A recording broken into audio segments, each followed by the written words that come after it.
Here we are in the Springboks Hotel in Wellington, New Zealand's capital. In the background here at the hotel, Springbok and All Black fans watching the Springbok women in action against the Black Ferns in the quarterfinal of Rugby World Cup in England. But Hanyani, Shimange, what a night it has been. We were together at Twickenham in 2023 for a record defeat of the All Blacks then, but this one in their backyard by a greater margin, a special night. Yeah, a special night, mate. Yeah, it's hard to describe it. You never got the inkling at half time that it was going to pan out like that. You thought it was going to be a close game, and then started off the second half like a house on fire, and then we just kept going.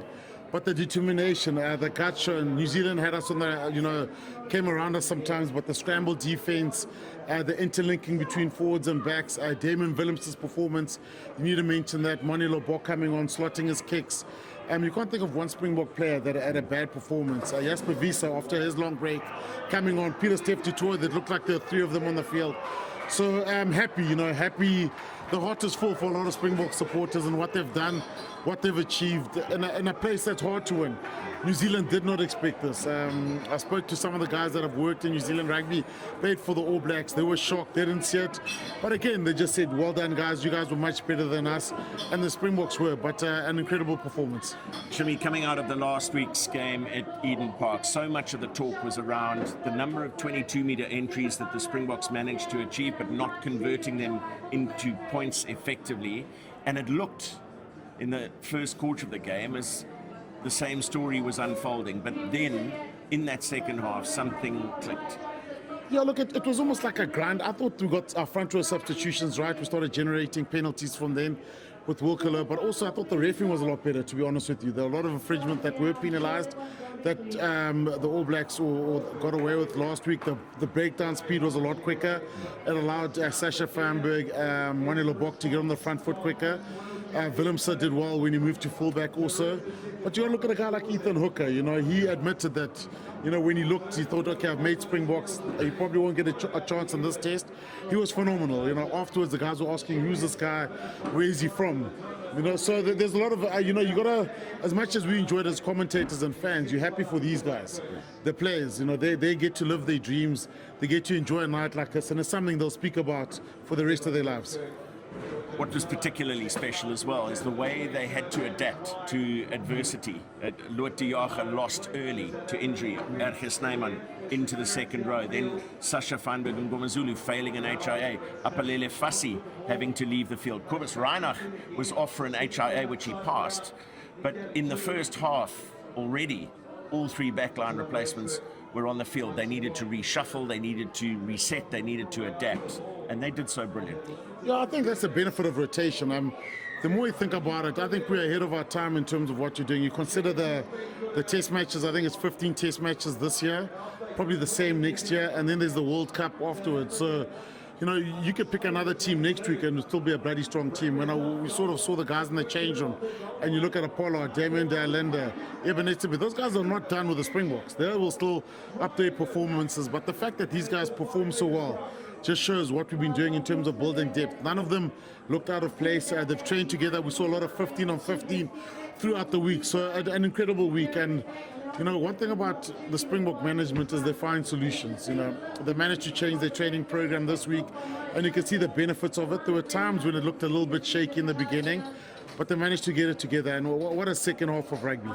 Nzwandile Stick said to us after the game that he felt this was the 80-minute performance that they've been looking for. They've shown glimpses of it against Italy, against Australia at Ellis Park when they lost a 22-point lead, but this was a consummate 80-minute performance. Yeah, we just had the big moments. New Zealand had that try that they scored, the Cheslin Colby intercept try, that was massive because it was against the run of play, but we needed something. If New Zealand had scored, they would have been in trouble. The double banking from Wallace Sititi, that was a big moment there. And then the scrum penalties we managed to generate. I thought we weren't getting reward in the first half. In the second half, we managed to get reward. So there was also a bit of slow poison in it. But the guys, the way they linked, they had that sixth sense where they could just feed off each other. All the passes were sticking. They worked beautifully together. And that was the end result. I don't think there's one player that walked off the field and said they didn't enjoy themselves. They didn't enjoy the tackles, they didn't enjoy the chasing, they didn't enjoy the scoring tries. Arge Snyman came on, and he was phenomenal also. we were aware going into the game that Argentina had managed to hold out against Australia in Sydney. This is the most competitive rugby championship we've ever experienced going into the final 2 rounds. Yeah, it's alive. It's definitely alive. Australia will be looking across the ditch, as they say here, and thinking they've got a chance that they can do something. But also, it's one thing that's made it competitive is just the inconsistency of the teams. You look at South Africa losing last week, winning this week. Australia just sneaking through, winning this week. In South Africa, the same thing. So that's what's made it pretty competitive. So it's going to be a compelling 2 weeks. It's going to be exciting 2 weeks. Argentina are dangerous. Let's not underestimate them. We've still got 2 massive games of Test match rugby, but the good thing is we're alive in this competition. A win was a non-negotiable. We did it in style, we did it with class, and it was enjoyable to watch too. And reflecting on our couple of weeks here, it's been great to be back in New Zealand for a 2-game tour, just building some momentum through the tour. We've caught up with some amazing people. We've had discussions with fabulous All Blacks who are really looking forward to the greatest rivalry tour that's coming to South Africa next year. But zeroing in on this week, it's been a challenging week, Shim. We're seeing you here with your crutches. Yeah, the leg. Yeah, everyone's talking about it. I've been asked 100 times about the leg. What happened? The guys walk past me and they'll point at my leg and then they go. I'm like, no, there was no drink involved. I slipped down a hill. But Wellington's been good, I must say. It's been good. We tried a lot of the local cuisine here, the mince and cheese pies. Cheese pies. Yeah, the Whittakers that you like. There's a good sandwich shop here. The coffee's always good here. But it's a beautiful city, I must say. It's a waterfront, a little miniature Cape Town down here.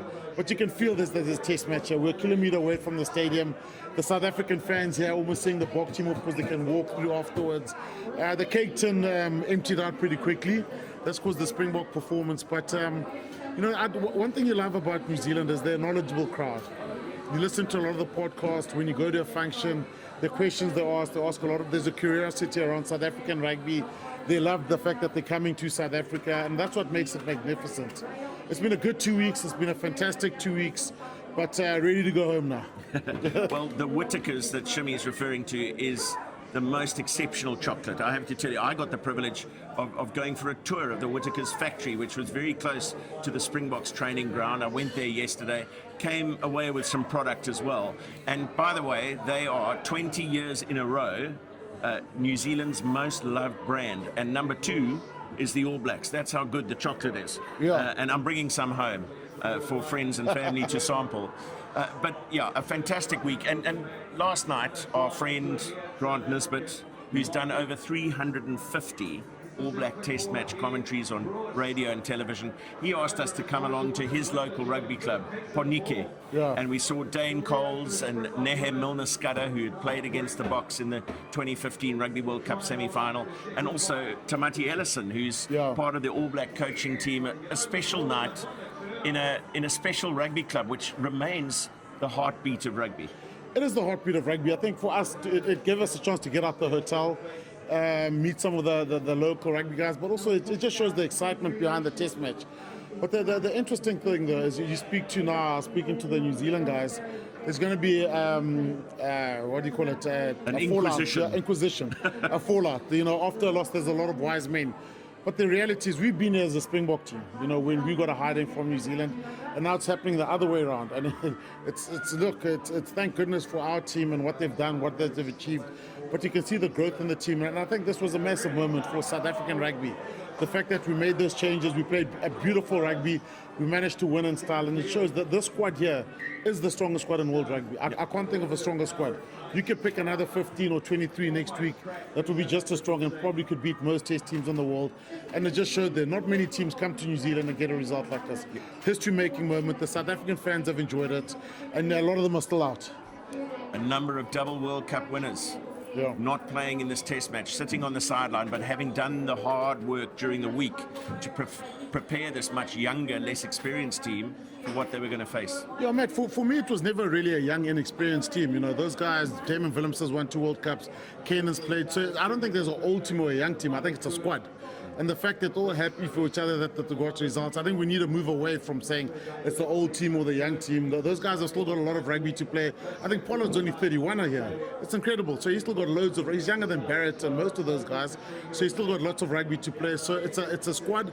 It's a powerful squad, and it's only going to get stronger. Well, it really was a statement performance from Rassie Erasmus' Springboks. They come back to South Africa with 2 games left to play in the Castle Lager Rugby Championship, at home to Argentina in Durban, then away to Argentina at Twickenham. That was Argentina's choice, but I suspect there'll be a lot of green jerseys at Twickenham in the last round of the Rugby Championship. Thank you for all your support of the What Goes on Tour podcast. We've had such great times with Mills Muliaina and Justin Marshall. They're good friends of SuperSport. They're great admirers of this current generation of Springbok rugby. We are homebound, and we'll see you back in South Africa.